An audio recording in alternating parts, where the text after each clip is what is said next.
Assalamualaikum warahmatullahi wabarakatuh. Bismillah, alhamdulillah, wassalatu wassalamu ala rasulillah Sayyidina Muhammadin ibni Abdillah wa ala alihi wa sahbihi wa mawalah. Amma ba'du. Sahabat yang dicintai oleh Allah SWT, setiap orang tua dimanapun pasti ingin anaknya, generasi selanjutnya, keturunannya menjadi anak yang soleh, anak yang hebat, tentu yang mencintai Al-Quran, penghafal Al-Quran. Setidaknya nanti kalau sudah besar menjadi generasi dakwah, generasi yang memperjuangkan agama Allah, generasi atau pemuda-pemuda yang bisa berjaya untuk membangkitkan Islam pada masanya. Nah, untuk bisa menjadikan atau mewujudkan seorang anak, mestilah seorang tua itu mendidik anaknya. Dan itulah tidak mudah. Al-Quran sudah memberikan contoh bahwa mendidik anak itu bukan ketika sejak lahir. Ujuk-ujuk nanti anak setelah lahir diberikan pendidikan, disekolahkan, baru menjadi anak yang soleh. Tidak. Al-Quran lebih awal memberikan contoh, yaitu Al-Quran memberikan contoh kepada keluarga Hanah dan Imran. Dari saking hebatnya seorang Imran ini, bukan dari kalangan Nabi, bukan dari kalangan Rasul. Allah menghadiahi satu surat. Disebutkan dalam surat Al-Imran ayat 35. Idza qalat imra'atu Imran, Rabbi inni nadartu laka ma fi batni muharraram fataqabbal minni innaka antas samiul alim. Ketika istri Imran, yaitu namanya Hannah, bernazar, berdoa kepada Allah, Rabbi inni nadartu laka ma fi batni, ya Allah, aku bernazar, aku berniat kepadamu, ma fi batni, dengan apa yang ada dalam kandunganku, janin bayi dalam kandunganku ini muharraron, nanti kelak kalau sudah besar hanya beribadah kepadamu, hanya berbakti kepadamu ya Allah. Fataqabbal minni, maka terimalah doaku ini ya Allah. Innaka antas samiul alim, sesungguhnya engkau adalah zat yang maha mendengar dan maha mengetahui. Al-Quran sudah menyampaikan, memberikan contoh pelajaran bahwa pertama konsep mendidik anak itu dimulai bukan sejak dilahirkan bayi itu, tetapi awal kandungan saja sudah dianjurkan kita berniat bernazar, seakan-akan Hannah istri Imran dalam surat Al-Imran 35 menyampaikan bahwa aku tidak menginginkan bayi dalam kandunganku ini menjadi seorang direktur dalam sebuah perusahaan, menjadi seorang gubernur, menjadi wali kota, menjadi bupati, tidak. Tapi justru niat dan nazar dari Hannah istri Imran ini agar bagaimana nanti kelak anaknya menjadi hanya semata-mata berbakti dan beribadah kepada Allah SWT. Jadi dari pelajaran ini sudah kita bisa petik bahwa mendidik anak, mewujudkan anak mulai dari sejak kandungan, itulah yang diajarkan oleh Al-Quran. Bahkan di Eropa saja itu sudah menyarankan bagaimana bayi di kandungan itu diperdengarkan musik untuk menstimulasi dan membangkitkan hormon-hormon agar anak itu bisa lebih peka terhadap suara-suara. Dan ternyata memperdengarkan Al-Quran itu lebih dahsyat 3 kali lipat kecerdasannya. Oleh karena itu mendidik anak itu tidak hanya ketika sejak dilahirkan, tapi mulai dari kandungan awal. Apa yang pertama? Ada 3 fase untuk mendidik anak menjadi hebat, menjadi soleh, dan bahkan nanti kalau sudah besar menjadi generasi. Yang pertama, perbanyak doa kepada Allah. Bahkan yang diminta bukan seorang ibu saja untuk mendoakan janin yang dikandungnya, tapi bapaknya juga sekaligus kedua orang tuanya untuk diminta berdoa kepada Allah atas pertumbuhan janin yang dikandung seorang ibu itu. Surat Al-A'raf ayat 189. Falamma taghasyaha hamalat hamlan khafifan, ketika seorang suami menggauli istrinya kemudian si istri itu hamil, hamlan khafifan, hamilnya masih muda, awal-awal kehamilan, famarat bihi, lalu kemudian kehamilan ini terus berlangsung, falamma athqalat, ketika kandungan ini semakin berat, semakin besar perutnya, da'awallaha rabbahuma, Allah memerintahkan kedua orang tua hendaklah berdoa kepada Allah. Lalu ketika orang tua ini sudah berdoa, mulai awal kehamilan sampai 4 bulan, mereka itu memunculkan kegiatan-kegiatan positif, mendekatkan diri kepada Allah, rajin sholat, rajin beribadah, rajin beramal soleh, rajin infak, sedekah, maka kebaikan-kebaikan yang dimunculkan oleh orang tuanya ini mendekat dengan Allah akan berpengaruh kepada pertumbuhan janin di dalam. Setelah orang tua berdoa terhadap pertumbuhan dan perkembangan bayi dalam kandungannya, yaitu hendaklah pastikan asupan gizi, asupan makanan yang masuk ke tubuh bayi itu halalan thayyiban, halal dan juga baik. Jangankan yang haram, yang syubhat pun tidak boleh masuk ke dalam tubuh itu. Makanya Allah sudah memberikan karunia terbaiknya ketika bayi baru dilahirkan. Apa yang pertama kali Allah karuniakan kepada seorang ibu? Air susu ibu. Itu pasti jelas halal dan baik. Ini disampaikan oleh Allah dalam Al-Quran, surat Al-Baqarah ayat 233. Wal walidatu yurdi'na auladahunna haulaini kamilaini liman arada ayyutimma radha'ah. Dan hendaklah para ibu-ibu yang sudah mengandung, melahirkan, menyusui anaknya itu selama 2 tahun dengan sempurna. Bagi orang yang mampu untuk menyusui selama 2 tahun itu. Lalu kemudian wa'alal mauludi lahu rizquna wa kiswatuna bil ma'ruf. Dan pastikan tidak hanya makanan, rizki, pakaian yang diminum oleh bayi itu juga yang baik-baik. Jadi ini yang dicontohkan oleh kehidupan Ali Imran dan Hannah. Ketika Hannah melahirkan Maryam, si Ali Imran itu memastikan rizki yang didapatkan untuk diberikan kepada anak dan bahkan bagainya bil ma'ruf, yang baik-baik. Yang ketiga yang diterapkan, yang dicontohkan oleh keluarga Ali Imran dan Hannah ketika melahirkan Siti Maryam, ibunda dari Nabi Isa alaihissalam, yaitu dia memasrahkan, mencari tempat yang baik, mencari guru yang baik untuk mendidik Maryam. Surat Ali Imran ayat 37. Fataqabbalaha rabbuha biqabulin hasanin wa ambataha nabatan hasanan wa kaffalaha Zakaria. Ketika doa Hannah itu sudah diterima oleh Allah, sudah melahirkan Maryam, lalu tumbuh dengan baik Siti Maryam ini, kemudian dipasrahkanlah kepada pamannya, yaitu Nabi Zakaria alaihissalam. Karena pada waktu itu hanya Nabi Zakaria yang memiliki ilmu yang luas, juga dekat dengan Allah. Ini yang diajarkan oleh Al-Quran. Artinya apa? Pertama kita berdoa, lalu kedua kita berikan makanan-makanan yang baik, tapi jangan lupa kita pasrahkan anak-anak kita ke tempat atau pendidikan, lembaga pesantren, pondok yang lainnya, ke tempat yang baik, yang dimana gurunya itu tidak hanya sekedar berilmu saja, tapi berakhlak, dekat dengan Allah Subhanahu wa Ta'ala. Kadang ini yang menjadi lucu gitu, yang menjadi pertanyaan itu, banyak orang tua berdoa gunanya pengen anak yang soleh, Rabbana hablana min azwajina wa dzurriyyatina qurrata a'yun waj'alna lil muttaqina imama. Rabbana la tuzigh qulubana ba'da idh hadaitana wa hab lana min ladunka rahmah. Ketika anaknya sudah tumbuh, tidak dipasrahkan kepada tempat-tempat di mana di dalamnya guru-guru yang baik ilmunya, yang luas ilmunya, begitu juga dekat dengan Allah. Orang tua banyak menginginkan anaknya pengen hafal Quran, faham dengan tafsir Al-Quran, faham dengan ilmu tajwid Al-Quran, tapi pendidikannya ditempatkan di pendidikan yang tidak belajar tentang Al-Quran. Bagaimana bisa paham Al-Quran? Bagaimana bisa menghafal Quran?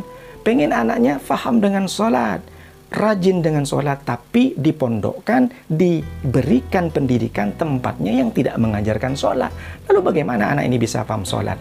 Makanya Allah dalam menurunkan ayat ini, ada turunan ayat yang lainnya yang ditampilkan oleh Allah. Innama yakhsyallaha min ibadihil ulama. Surat Al-Fatir ayat 28. Sesungguhnya dari hamba-hambaku yang takut kepada Allah, yaitu adalah ulama, jamak dari alim, orang-orang yang berilmu. Apa maknanya ayat ini?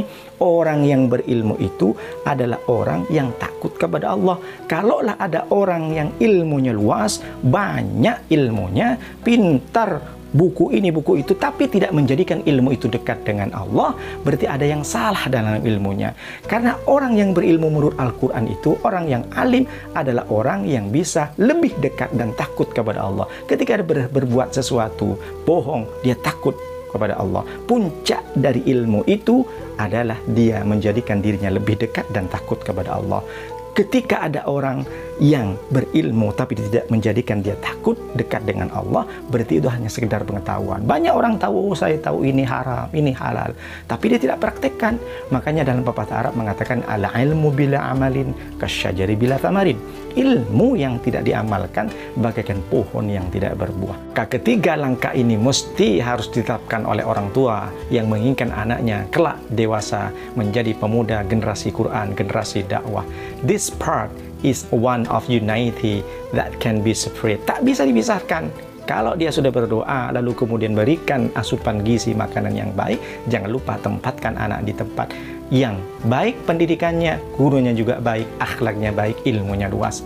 Maka ketika anak ini sudah tumbuh dewasa, menjadilah pemuda-pemuda hebat, pemuda saleh, pemuda generasi Quran, generasi dakwah, penggerak dakwah dalam kebangkitan Islam. Oleh karena itu disampaikanlah bagaimana caranya, seperti apa dakwah itu. Ud'u ila sabili rabbika bil hikmati wal mau'izatil hasanah. Surat An-Nahl 125. Ajaklah orang ke jalan Allah, ke jalan Tuhanmu, bil hikmati, dengan cara yang bijak, wal mau'izatil hasanah, dengan pengajaran-pengajaran yang baik. Jadi anak ini sudah tidak, hatinya tidak tertutup untuk terus berjuang, membangkitkan semangat dalam memperjuangkan, menegakkan agama nanti dalam pada masa kejayaannya Islam. Dia mengajak. Tapi sekarang banyak orang tua, dakwah itu tidak mesti harus jadi ustadz. Datanglah dia, bro, ayo kita sholat berjemaah. Lalu ditolak sama temannya. Emangnya kok ustadz? Emangnya kok titelnya LCMA, profesor doktor? Tidak mesti.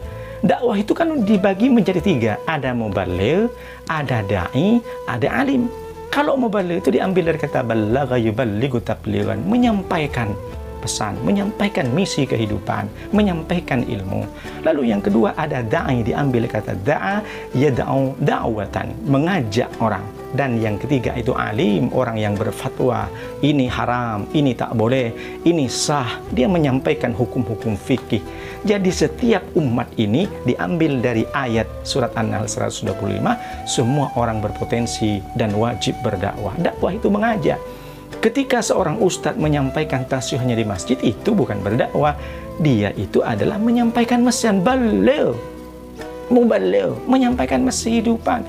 Orang yang benar-benar dakwah itu turun ke lapangan, mengajak orang itu berjemaah, mengajak orang sholat. Dari awalnya menyembah hantu, diajak untuk menyembah Allah. Dari awalnya ikut jalan setan, jadi ikut jalan Allah. Itu namanya drill dakwah. Dan hebatnya lagi, ketika ada seseorang yang mengajak satu orang itu untuk melakukan ibadah, beramal soleh, sehingga orang ini yang awalnya dulu itu narkoba, sakau, mabuk-mabuan, berjudi, berzina, lalu diajak oleh satu orang ini. Ketika orang ini dapat hidayah, apa kata Nabi?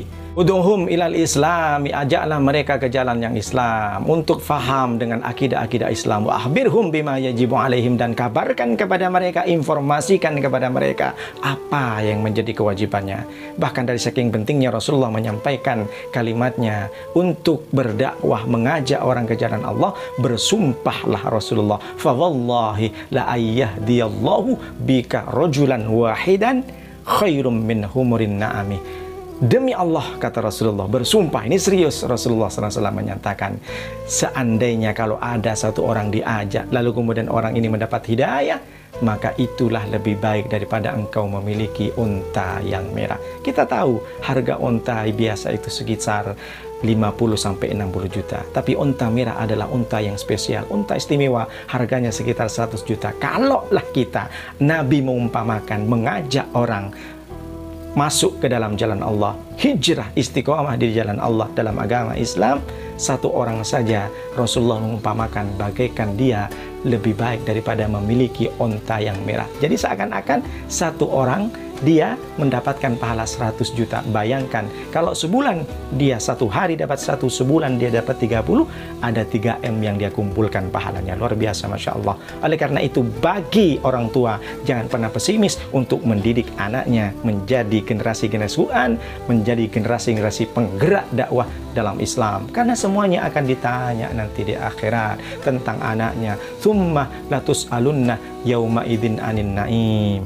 Maka akan ditanya pada hari itu dari nikmat-nikmat yang Allah diberikan. Inna sam'a wal basara wal fuada kullu ulaika kana anhu mas'ula. Sesungguhnya pendengaran, mata, hati, semuanya akan dipertanggungjawabkan nanti di akhirat. Nabi SAW memberikan bocoran pertanyaan kepada kita. An syababihi fima ablahu. Salah satunya adalah ditanya, masa mudamu itu untuk dipakai apa saja, dihabiskan untuk apa saja.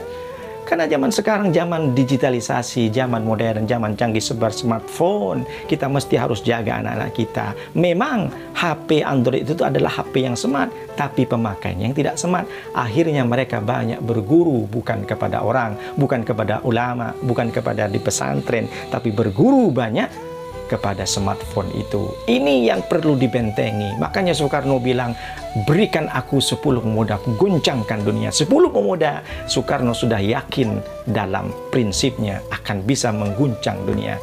Maka sebagai orang tua, mestilah kita harus jaga anak-anak kita. Oleh karena itu, bagi siapa saja yang mungkin pada saat ini merasakan bagaimana mendidik anak susah, maka pastikan kita sudah mengawali mendidik anak mulai dari sejak kandungan. Kalaulah kita tidak sempat, kita jaga, bentengi akidah anak-anak kita ini. Kita terus teliti bagaimana dia jangan sampai tergerus dengan keadaan. Karena masa-masa muda itu masa yang luar biasa. Masa muda, masa yang berapi-api, jadi darahnya menggelegar, libido seksnya itu tinggi, karena memang ada mengatakan the golden age, di masa muda itu adalah masa emas. Di masa yang emas ini, pemuda-pemuda anak kita yang masih muda, yang masih belia SMP atau SMA, pastikan jangan sampai dilajur dalam kegiatan yang sia-sia. Pastikan anak diberikan fasilitas untuk bisa mengisi masa-masa emasnya. Karena nanti pada saatnya memori ini akan penuh. Jangankan mengisi Al-Quran, membaca ayat-ayat pendek, kadang sering salah. Qul ya ayyuhal kafirun la a'budu ma ta'budun wa la antum a'biduna ma'bud wa la ana a'budu ma ta'budun wa la antum ma'biduna ma'bud wa la an. Terus muter di situ sampai ke lakum dinukum waliya din. Kenapa? Karena memori ini sudah tidak baik, sudah lewat dari masa muda. Maka pastikan anak-anak muda kita ini, anak-anak kita terutama yang masih SMA, SMP, pastikan akidahnya jangan salah. Kita terus pantau, kita berikan kegiatan-kegiatan positif. Ngaji Al-Quran, hafal Quran, belajar dengan agama. Kalaulah tak bisa, kita berikan kegiatan-kegiatan seperti silat, taekwondo, dan sebagainya untuk bisa kuat badannya agar bisa menggerakkan dakwah dalam daerah kita. Oleh karena itu kita sudah tahu kan, begitu banyak pemuda-pemuda di samping Nabi. Ada Zaid, ada Ibnu Abbas, ada Abdullah Ibnu Zubair, lalu kemudian ada banyak lagi sahabat-sahabat, mereka umurnya belasan tahun, 15, 20, 21. Oleh karena itu, maka penting kita sebagai orang tua bentengi anak ini dengan akhlak, dengan ilmu yang baik. Kita perhatikan terus agar pemuda-pemuda generasi kita menjadi generasi yang hebat, yang soleh, yang selalu menegakkan agama Allah. Demikian yang bisa saya sampaikan. Terima kasih atas segala perhatian. Hadanallah ilaikum ila thoriqil mustaqim wa atasimu bihablillahi wa la tafarraqu. Wassalamualaikum warahmatullahi wabarakatuh.